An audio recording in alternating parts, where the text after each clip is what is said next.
sanlibutan.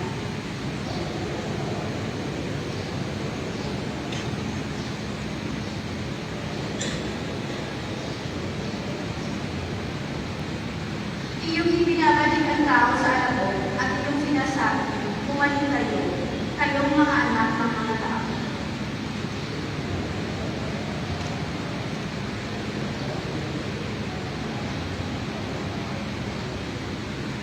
Sa umaga ito'y nananarilo at lumalago. Sa hapon ito'y naiadalata.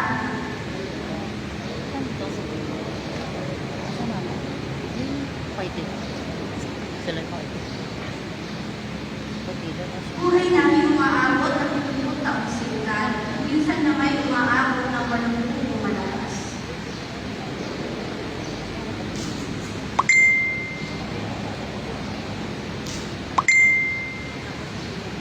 Lamang ito'y buhay namin may inilagang na panahon.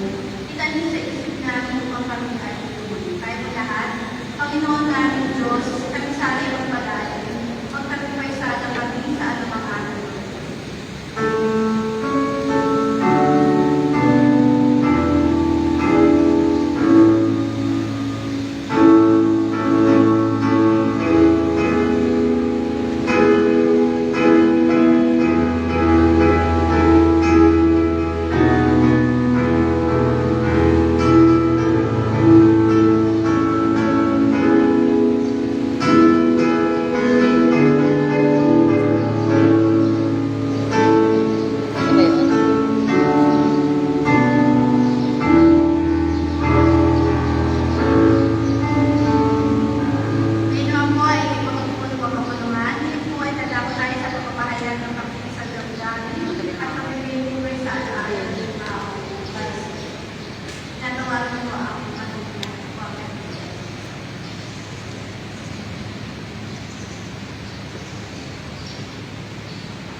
Magandang hapon po. I-grab ko na po yung opportunity para po magpasalamat mag-share na po yung experience kasama si mama ko.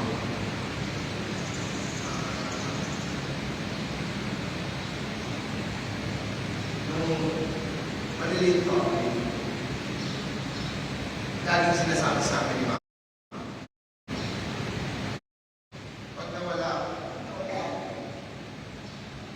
maalala kayo. Ngayon nangyari na. Ang hirap pala. Ang hirap. Para sa isang anak, mawala ng magulang. At ang hirap mawala ng kaibigan. Yung anytime na may problema ka, pwede mong takbuhan. Hindi ka susukuan. Ang hirap. Kaya yung bawat oras, araw na magkakasama kami, pinagpapasalamat ko yun sa Diyos at hindi namin makakalimutan. Kayo bilang mga kaibigan, mag-anak, nagpapasalamat po ako sa inyo. Kami, buong pamilya ni Mama. Napakalaking tulong po nito sa amin. Yung pakikiramay niyo po, napakalaking bagay po nito sa amin. Yun lamang po, maraming salamat po.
masipag, mag-aral.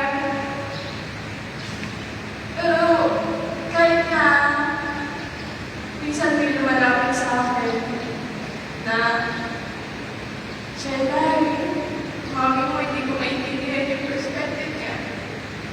Pero hindi nila alam na sa loob ng bahay, iba si mami.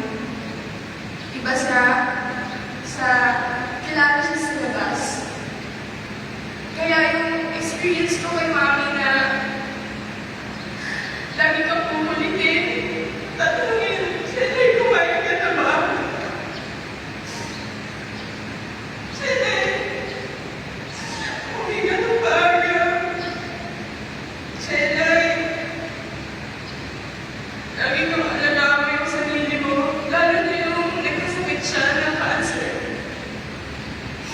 Ang daming binibiling sa akin ni mami kasi alam niya na binigay niyo ni Lord second life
Ang lahat ng pangyayari sa daigdig ay nagaganap sa panahong itinakda ng Diyos. Ang panahon ng pagsilang, ang panahon ng pagkamatay, ang panahon ng pagtatanim, at panahon ng pagpuno ng tanim. Pinagpala ng Panginoon ang magkabasa ng kanyang salita na may palang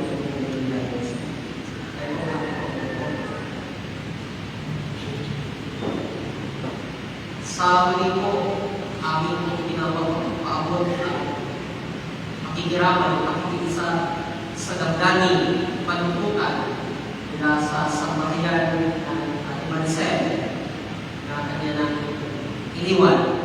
Ito ay napakasakit sa akin sapagkat siya ay naging bahagi, naging parte siya ng aking mga buhay.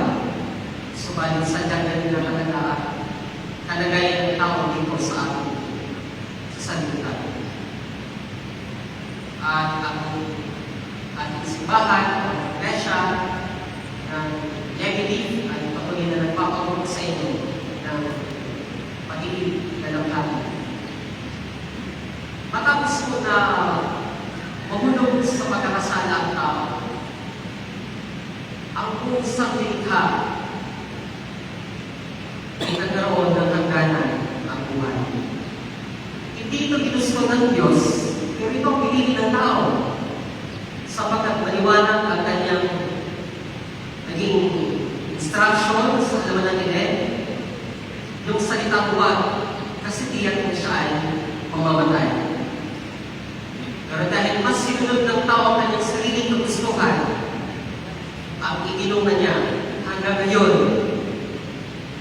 ay ating nararanasan. Dalawang bagay ang ipinagkaloob sa tao ng Diyos nung siya ay magkasal, nung siya ay